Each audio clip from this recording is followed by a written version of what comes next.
Michigan rappers King Sound and G Mac Cash just dropped a new hip hop single. The Butchers is out on all digital platforms. Make sure you tune in and check them out. The Butchers by King Sound and G Mac Cash. Links in the description. Make sure you check it out. YouTube Music, Spotify, Apple, regular YouTube. So make sure you go support these brothers, man. And peace. Hey man, sorry about the construction in the background, but apparently Samson Tulowitzki, the promoter for Sebastian Fundora, has come out and said that, I seen an interview on boxingscene.com, I don't know if they pulled it from the boxing voice, they didn't specify, that is true. You know, he said in so many ways that Errol Spence ain't training, he ain't picked a trainer, he in court with Derrick James, and that he ain't training right now on the outside looking in, and that, you know, for the most part, they got to wait till August 3rd, and Crawford got to make a decision on August 3rd, whether fight Sebastian Fundora or to fight Canelo Alvarez. Now, there's rumors out there that him and Canelo can fight in February. You're also hearing rumors that he can be fighting Chris Eubanks Jr. sometime in the near future, you know. But let's talk about it. Check out the Box News playlist. Also, it's called the Boxing Rumor. But according to him, he said Spence ain't training. Spence ain't found the trainer. He said Spence in court with Derrick James. So, you know, he said he doubt that he's training.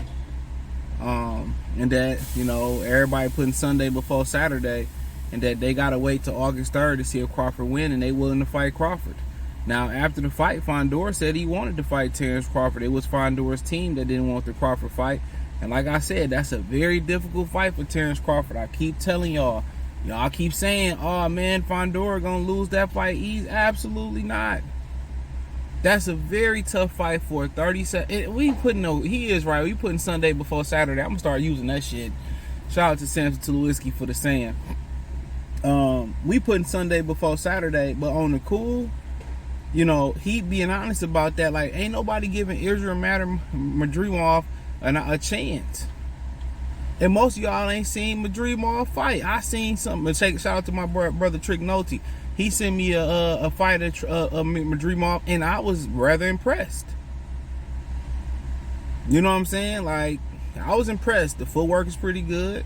And what scares me is his ability to lead off with punches the way he do. Now, is he slow? Yeah. Will Crawford probably dominate? Yeah. People don't like objective standpoint of views, and that go across the board. If you're an Errol Spence fan, if you're a Crawford fan, when you give an objective standpoint of view, you hating. When you don't dick suck, you hating. I ain't never doing that. I said I could see the way he could win. Oh, you a hater, you hate Bud, or you tripping, like, ain't no way Bud can lose, bro. When you going 47 to 54 is one of the most monumental jumps that you can make in boxing. You know what I'm saying? And the reason why it's so huge is because you going up 7 pounds, and also you fighting guys with slightly bigger gloves too. So some people like Boots say the 2 ounces don't matter. We seen Keith and Barrios fight, and Barrios requested them to fight in 10s. And Barrios survived. A lot of people say, well, damn, if they had 8s on, Keith probably would have stopped them. So, in a lot of people's opinion, it does matter, but weight classes matter. And at some point, you got to be one weight class out your truth. At some point, you got to be pushed to your limit. Even Superman got pushed to his limits. You know? But, you know, most people expect that Crawford will come out on top. I'm not sure about that. I will give him a prediction. I would do more deep for him. Do I see some holes in Madrimov game? Absolutely. Do I see holes in Terence Crawford game? Absolutely. But Fundora willing to commit, that's a dangerous fight for anybody that's pushing 40. Fundora is a dangerous fight. In my opinion, I would go fight Canelo and risk it versus Canelo before I risk it versus Sebastian Fundora. But now, obviously, for the financial reasons, that's so. Because Fundora is a very rough, rugged fighter.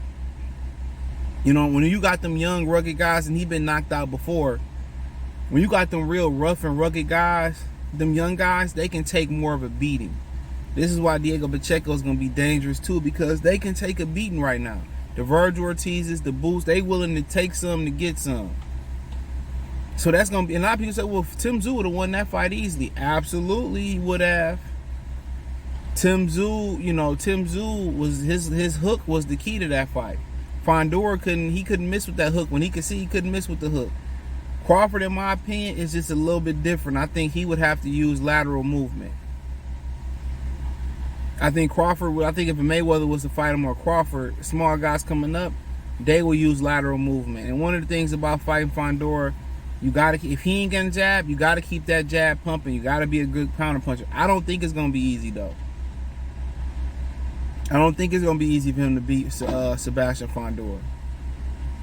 Anytime you got somebody that big, that tall, you know what I'm saying? Of course he gonna throw sweeping shots. Of course he gonna be jabbing, because Fundora don't like to jab unless when Tim Tszyu got an eye injury. If he jab like that, he gonna be tough to beat. But the way I don't think he can see in the ring, and he can't wear goggles in the ring or contacts. I think he might be fucking legally blind in there, because he couldn't get away from that hook. But I think that's a fantastic fight. It's funny how they say, well, what if Crawford wasn't mandated for that fight? Would they take that fight is the question. And I think one of the reasons they take that fight over Virgil Ortiz, and even, I don't know, maybe they would take a Virgil Ortiz, but let's say they take it over Virgil Ortiz, and I'll tell you why. I kind of made, because he's working with Turkey Al-Sheikh. And one thing about it, I watched a smidget of that interview he did on All the Smoke Fight.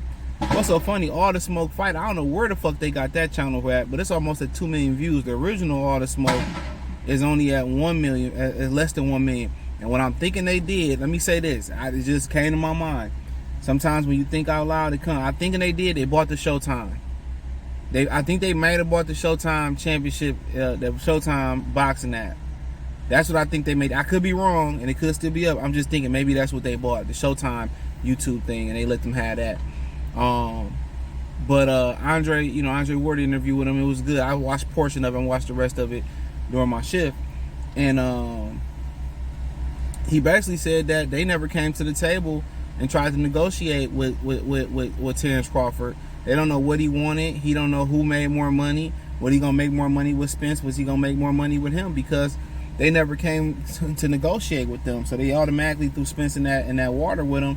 And now Spence ain't got his business together. So, we don't know who Spence training with. Spence got business with Derrick James. And then at the end of the day, when you start back running and punching and push-ups and doing calisthenics and sparring, and you got all that money in the bank and you good, you living a good, wholesome life in Texas, sometimes you start to say, man, I don't want to do this shit no more.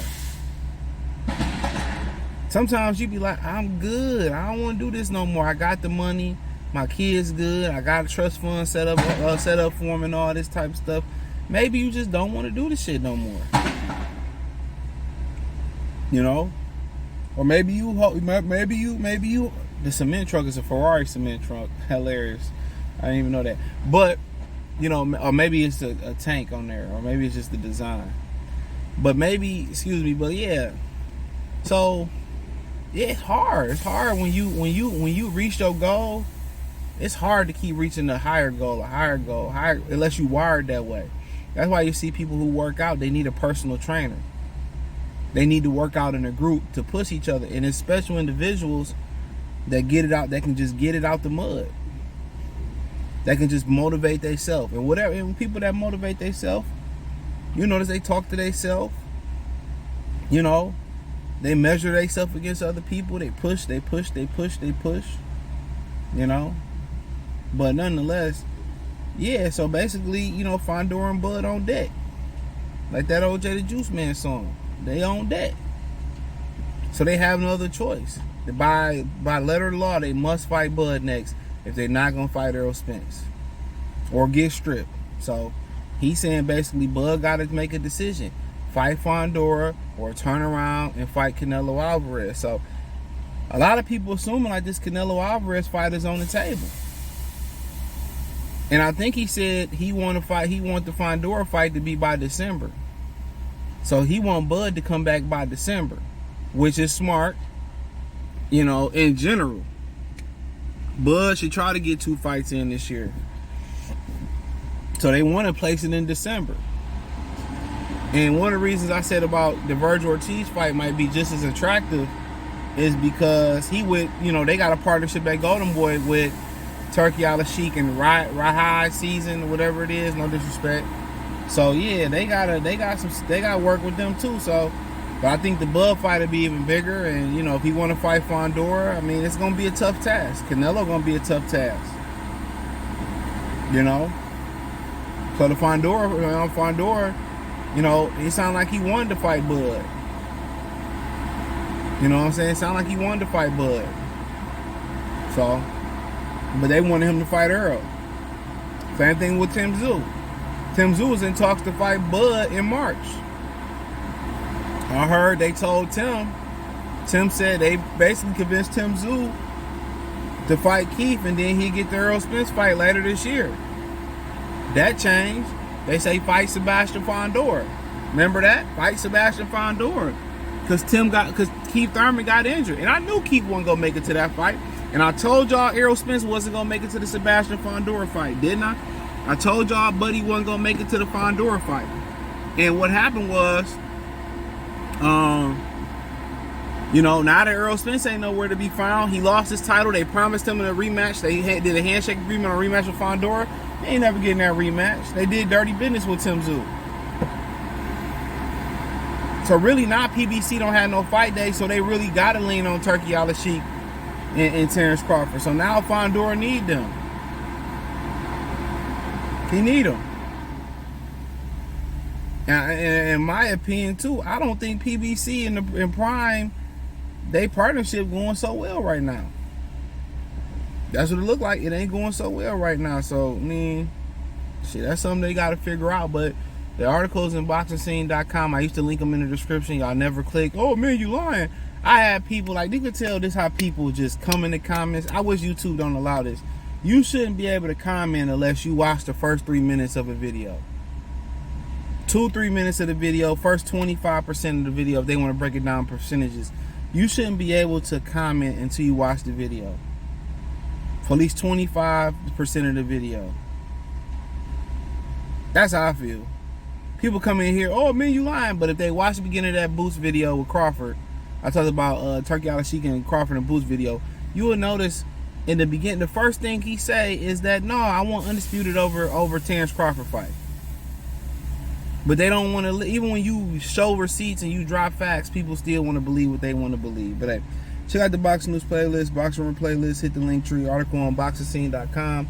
Find me on X, Instagram, Spotify, Anchor, Cash App, Venmo, PayPal, Apple Podcasts, Spotify, Anchor. Hey, do me a favor, check out the Patreon, dropping good work over there. Peace.